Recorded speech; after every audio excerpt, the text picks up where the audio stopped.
로마의 유명한 철학자였던 이 기케로는 십자가형은 가장 잔인하고 가장 혹독한 형벌이었다. 그렇게 이야기를 했습니다. 그래서 이 같은 이 십자가형은 당시 로마 시민권을 가진 자들에게는 결코 행하지 않았습니다. 주로 이 로마 제국이 식민 통치를 할 때에 로마 제국에 대해서 대항하던 식민지인들을 처단하는데 이 십자가형을 주로 사용을 했습니다. 역사적으로 보게 되면은 로마의 하드리아누스 황제 때는 그때 유대의 1차, 2차, 3차 독립전쟁이 있었습니다. 이 유대인들이 로마의 그 식민지에서 벗어나려고 했던 이 독립전쟁, 그때는 하루에 500여 명이 이 십자가형에서 처단당하는 그런 일들도 있었습니다. 그래서 유명한 유대의 역사가 요세푸스가 이 유대 독립혁명이 일어났을 때 그때의 십자가형을 당하는 이 참 비밀이라는 그 현장을 그가 목격을 하면서 이렇게 그의 역사서에 기술을 했습니다. 더 이상 십자가를 세울 만한 공간과 나무 십자가를 구할 수 없을 정도로 많은 사람들이 십자가형에 처해졌다. 그렇게 기록을 했습니다. 그렇기 때문에 세계 어떤 민족보다도 이 유대인들만큼은 십자가가 어떤 것이었는가, 십자가의 죽음이, 십자가의 이 처형 방법이 얼마나 무섭고 고통스럽고 이 잔인한 방법이었는가를 그들은 너무나 잘 알고 있었습니다. 그래서 우리가 요한복음 19장 6절에 보게 되면은 예수님께서 빌라도 법정에 섰을 때에 이 유대 무리들이 어떻게 외쳤습니까? 그 빌라도를 향하여서 저 예수를 십자가에 못 박으소서. 십자가에 죽여달라고. 그들이 큰 소리로 그 무리들이 예수를 십자가에 못 박아서 처단해달라고. 왜냐하면 그들은 너무나도 그 십자가의 그 무서운 고통스러움, 처절함 너무나 잘 알고 있었기 때문에 이 간악한 무리들이 어쨌든 예수님을 그토록 처참한 십자가형으로 죽이고 싶었다는 것입니다. 그러나 이렇게 무서운 고통과 저주와 수치의 상징이었던 이 십자가가 예수님이 십자가에 죽으심과 그리고 부활하신 후에는 오히려 영광의 상징으로 그렇게 바뀌어지는 대역전을 우리가 주님의 고난당하심을 통하여서 우리가 보게 됩니다. 그래서 요즘에는 믿지 않는 사람들도 어떻게 합니까? 십자가 액세서리, 십자가 목걸이, 한번 연예인들도 보면은 믿지 않아도 그 목걸이에 목에다가 십자가형 목걸이를 걸고 락을 하는 음악인들도 십자가 목걸이를 하고 이렇게 무대에서는 이와 같은 모습들을 우리가 종종 보게 됩니다. 그래서 오늘 본문에도 보시게 되면 이 사도 바울이 고린도교의 성도를 향해서 바로 이 십자가에 대해서 어떻게 고백하고 있습니까?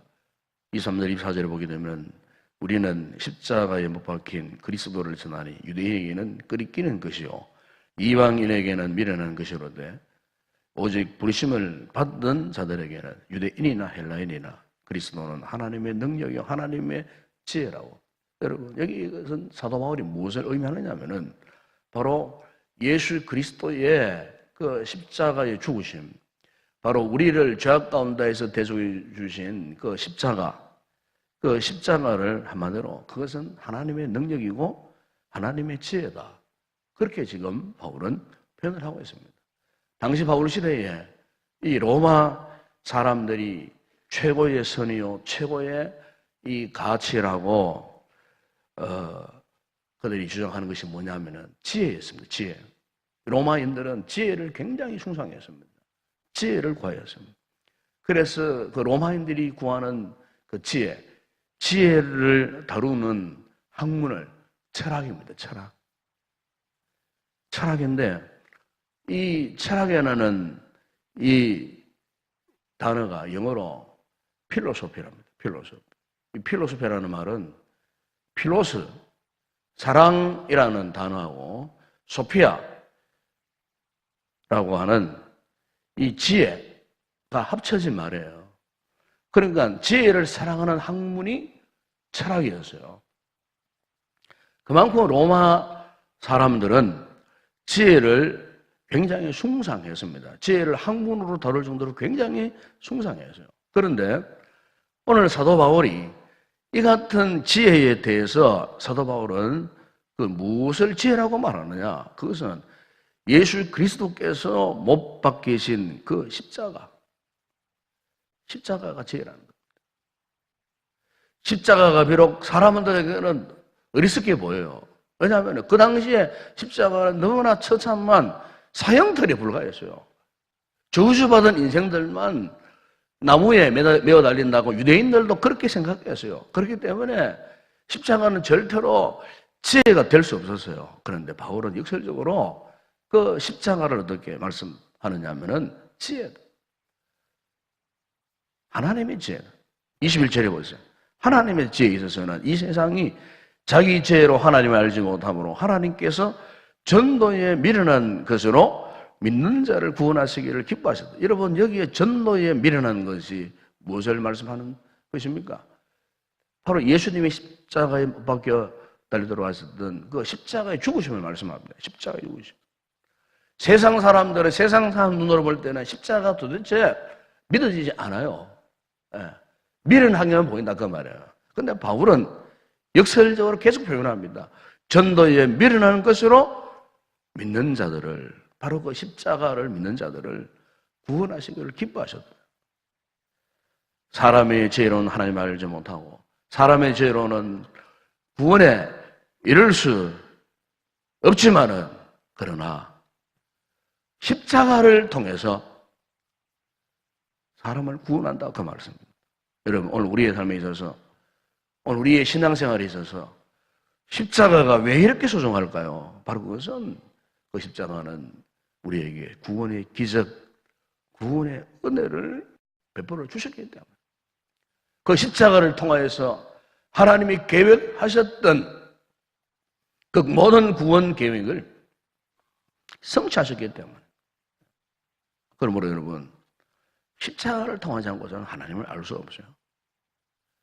십자가를 우리가 말하지 않고서는 영혼 구원을 말할 수 없고 영혼 구원의 경험을 할 수가 없어요. 그래서 바울은 십자가는 지혜요, 십자가는 하나님의 능력이라고 그렇게 표현을 하고 있는 것입니다. 그러나 요즘 우리가 살고 있는 세상을 바라보게 되면 이 십자가를 믿지 않으려는 사람들이 얼마나 많이 있는지 모릅니다. 심지어 교회 안에서조차도 십자가 복음을 깨닫지 못하고 교회에 다니는 분들이 없지 않아 있어요. 오늘 우리 새벽에 성도들 가운데도 아직까지 십자가의 복음을 깊이 깨닫지 못하신 성도들이 있다면 이 고난주 안에 특별히 오늘 이 아침에 이 말씀을 통해서 참으로 십자가의 이 놀라운 진리를 깨닫는 그런 복된 성도들에게 주의 이름으로 축원합니다. 세상 사람들은 십자가를 미련한 것으로 보기 때문에 십자가 이야기하면 비아냥거리고 멸시하고 천대합니다. 당시 유대인들이 그렇게 했어요. 그래서 그들은 예수님을 십자가에 못 박아 죽어야 한다고 말했어요. 그들은 표적은 구할 줄 알았어요. 그런데 정작 십자가에 그 은혜의 능력은 결코 구하지 않았어요. 그러나 여러분, 우리 주님께서 당신께서 스스로가 그 십자가에 못 박히시는 그 무력한 길을 선택하셨어요. 주님의 그 같은 어리석음, 내가감이 결국 어떠했습니까? 십자가에서 모든 구원을 다 이루어 주시고 무능하게 보이고 무력하게 보이는 그 십자가의 도를 천은 만민들에게 전파하셨고 그 도를 믿는 오늘 저와 여러분에게 이런 십자가의 놀라운 기적의 은혜를 베풀어 주셨는 줄로 믿습니다. 25절에 사도 바울이 이렇게 고백합니다. 하나님의 어리석임이 사람보다 죄롭고 하나님의 약함이 사람보다 강하니라. 여러분, 실제로 여러분 우리 기독교 역사를 보게 되면은 그러했습니다. 우리 그리스도인들이 이 같은 하나님의 무력하고 무기력하고 연약하게 보이는 이 십자가의 이 도의 진리, 이 진리를 그들이 붙잡고 살다가 때로는 엄청난 손해를 보고 피팍을 당하고 고난을 당했지만 그러나 마지막 순간까지 그 이 십자가를 놓지 않았던 성도들이 그 십자가를 통해서 이 복음의 영광을 경험했다. 고난당하면서도 십자가 때문에 능욕당하면서도 어떻겠습니까? 십자가 복음을 전파했어요. 초대교회 성도들이 그러했고 청교도 시대에 그 성도들이 그러했고 우리 한국 선교 초기 때에 한국 교회 역사 초기 때에 우리 신앙의 선조들이 그 십자가 복음 때문에 고난을 당하였지만은 피를 흘리고 순교까지 했지만은 마지막 순간까지 전하였던 것이 뭡니까? 바로 십자가 복음이었잖아요. 반대로 여러분, 교회가 우리 그리스도인들이 사람의 힘을 의지하고 세상 권력 붙들고 황금을 추구했던 이 교회 역사 가운데서는요, 교회가요 타락했어요. 이 중세시대가 그러했어요. 중세시대가. 십자가 복음이 사라져 버렸을 때에 영적인 영향력을 완전히 잃어버렸어요. 오죽했으면 중세시대를 암흑시대라고 말했겠습니까, 여러분? 영적으로 암흑시대였다 그 말입니다. 왜요? 십자가 복음이 선포되지 않으니까, 교회가 십자가 복음을 찬양하지 못하니까, 믿는 자들이 십자가를 전하지 못하니까 교회가 영적으로 캄캄한 암흑시대가 되어버렸어요. 결국 교회는 타락해버렸어요. 사실 오늘 우리 이 시대도 마찬가지예요. 우리 한국 교회들이 날이 지나고 시대가 지날수록 점점요 십자가의 은혜가 상실되어지고 십자가 복음의 능력을 자꾸 잊어버리는 이런 귀향들이 많아요. 그러다 보니까 교회대로 부끄러움을 당하고 성도들 개인의 삶이 점점 침체되고 영적인 힘을 잃어버리고 에너지가 상실되어버리고 십자가는 죄고 십자가는 하나님의 능력이라고 말씀했는데 거기서 도대체 믿어지지 않냐고.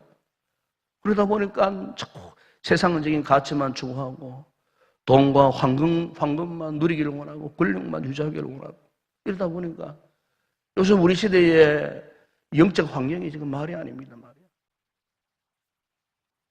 세상 사람들은 할 수만 있다면 우리 성도들이 신앙생활을 제대로 하지 못하도록 영적으로 도산하는 악의 요소들이 얼마나 지금 교회를 향하여서 여러분 공격적으로 밀려오는 줄 아십니까, 여러분? 그렇기 때문에 지금 우리에게 정말 시급한 것이 있다면 무엇이겠습니까? 어제 아침에 잠시 말씀드렸지만 예루살렘을 하여 가시던 우리 주님이 가지고 계셨던 그 십자가의 영성이 회복되어야 할 줄로 믿습니다.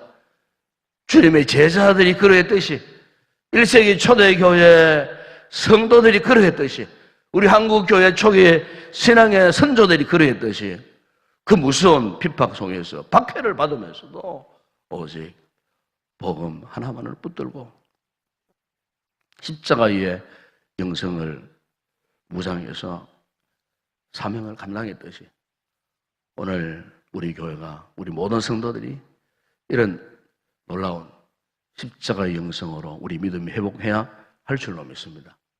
그래서 이 영성을 회복하면은 사도 바울이 고린도서 12장 9절에서 이렇게 고백했습니다. 나에게 이르시기를 내 은혜가 내게 족하도다. 이는 내 능력이 약한 데서 온전하여 짐이라 하신지라. 그러므로 도리어 크게 기뻐함으로 나의 여러 약한 것들에 대하여 자랑하리니 이는 그리스도의 능력이 내게 머물게 하려 합니다. 여러분, 그리스도의 능력이 무엇입니까? 한마디로 십자가의 능력입니다. 십자가 복음의 능력입니다. 그것을 믿는 믿음의 능력이요. 그렇기 때문에 이 십자가 영성을 갖고 있는 성도는 아무리 어려움을 당하고 고난을 당하고 시련을 만나도요, 어떤 염려 걱정 속에 산다 할지라도 약해지지 않습니다. 오히려 내가 처한 약함의 환경을 바울처럼 떳떳하게 자랑하면서 믿음으로 살아갈 수 있는 거예요. 이 같은 십자가 영성의 은혜가 여러분에게 임하기를 주의는 축원합니다.